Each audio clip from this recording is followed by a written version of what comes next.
The first time we heard about Chinese EV graveyards was more than a year ago. It looked like an interesting phenomenon back then, but from this time distance, it becomes certain that this is no longer a temporary thing, but rather a growing concern for the Chinese EV industry. We have reached a point where millions of EVs gather dust in China because nobody wants them. What is the cause and what are the consequences? Let's check the 6 key indicators. New wave of bankruptcies. We learned long ago that the Chinese EV market was oversaturated. Not just that there were too many EVs that would hardly find their owners, but also that the actual number of companies in the business was way too big, even for China. Back in the day, there were over 500 EV companies producing electric cars in China. Today, that number is either 91 or 137, depending on the source.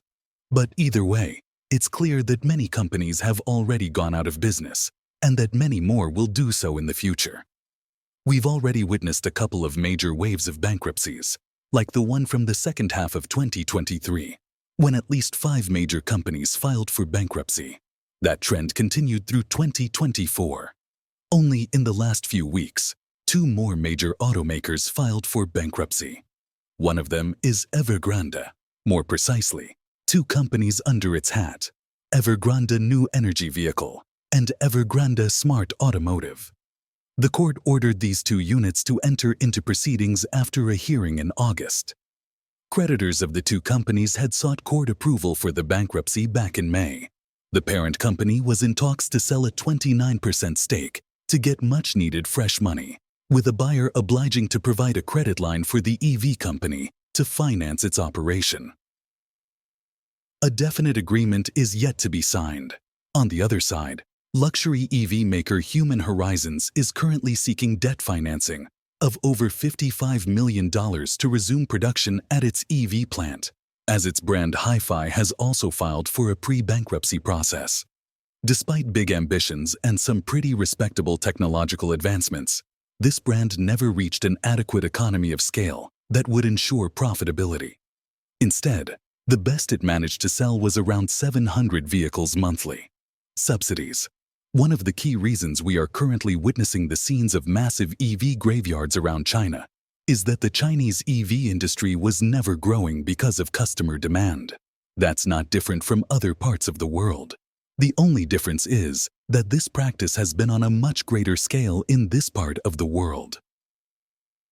According to some estimates, China has already spent over $230 billion on the electric revolution by giving all kinds of support to automakers and customers in the last 15 years. That resulted in China currently having some of the most advanced EV technologies in the world. Moreover, it has by far the most developed charging network in the world, accounting for 65% of the total number of chargers across the globe. But at the same time, EV makers are struggling to make a profit, and even the biggest ones need help to survive. Just remember that a few months ago, even China's largest EV maker, BYD, needed a massive financial injection to survive incredibly low sales results in February and March. Simply, the market has slowed down, so the government had no other option but to come up with a new incentive program with a new tax relaxation strategy until 2028, even though it initially believed it would end these kinds of incentives by now. Less than 20 EV makers will be profitable by 2030. EV graveyards and the slowing demand in general clearly indicate that the Chinese EV revolution is not sustainable at the moment. Even today, 15 years after it all started, the vast majority of companies cannot establish a business model that would bring them to profit. Simply, the market is oversaturated, and supply significantly exceeds demand. In such circumstances, most EV makers will not reach any point of profitability anytime soon. According to consultancy firm Alex Partners, only 19 Chinese EV brands will be profitable by 2030. As for the rest, they'll either be forced to close or battle for minor market share. Simply, the Chinese automotive industry is currently facing a brutal elimination phase, where only those with large-scale production will be able to make some profit. Speaking of large-scale production, it's worth mentioning that the top 10 Chinese EV brands already hold 80% of the domestic market, So the rest of the pack doesn't have much maneuvering space and therefore doesn't have much to hope for. Minor companies, which are the majority at the moment, will have just one purpose in the future: to contribute to the further growth of EV graveyards with unsold EVs once they file for bankruptcy.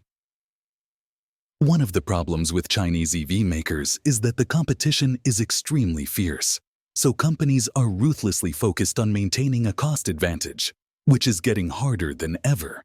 Yes, these things will define the global marketplace eventually, but they will also lead many brands into disaster. Export troubles. Another big challenge that China is currently facing is export challenges. Yes, the Chinese domestic market is huge, but the way to sustainability goes through exports to Western countries, because that's where the profit is expected to come.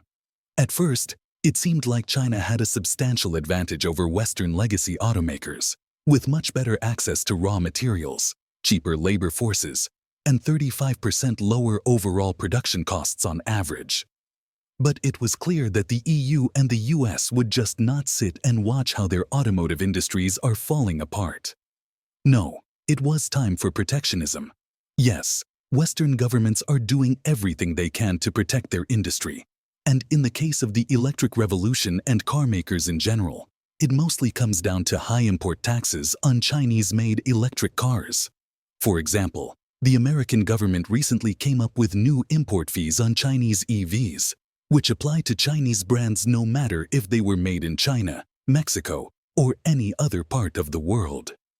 The fee is now 100% on new EVs, between 25% to 50% on Chinese-sourced batteries and other essential components, high enough to keep Chinese EVs far from the American market. Similar things are happening in Europe, where the European Commission has just come up with a new fee for Chinese electric cars of 38%. It's not as high as the American one, but it should be enough to keep German and other European automakers competitive in the years to come. If you wonder why fees are not higher in this part of the world, just remember that German giants like Volkswagen and BMW export a lot to China, so EU authorities were probably afraid of some countermeasures. Domestic market limitations. Despite being the world's second-largest population and one of the biggest economies, the Chinese car market has its limitations. Simply put, the Chinese EV strategy can be successful only with a strong presence in the global market. And with the attention troubles in North America and Europe, it's pretty clear that this won't happen anytime soon. Instead, most automakers will have to focus predominantly on the domestic market. Last month, around 1.4 million EVs and plug-in hybrids were sold, but nearly 900,000 of them were on the domestic market, which represents about half of the domestic car sales. In other words, there's still enough room for domestic expansion. But what Chinese EVs need is to enter Western markets because the Chinese car market is currently good for about 22 million car sales per year. It's an impressive number, but the only problem is that supply is even more impressive. Considering that the current production capacity of the Chinese automotive industry is around 40 million cars per year, meaning that there are 18 million vehicles left to be distributed to other parts of the world. With the current rate of global expansion, that's not going to happen anytime soon.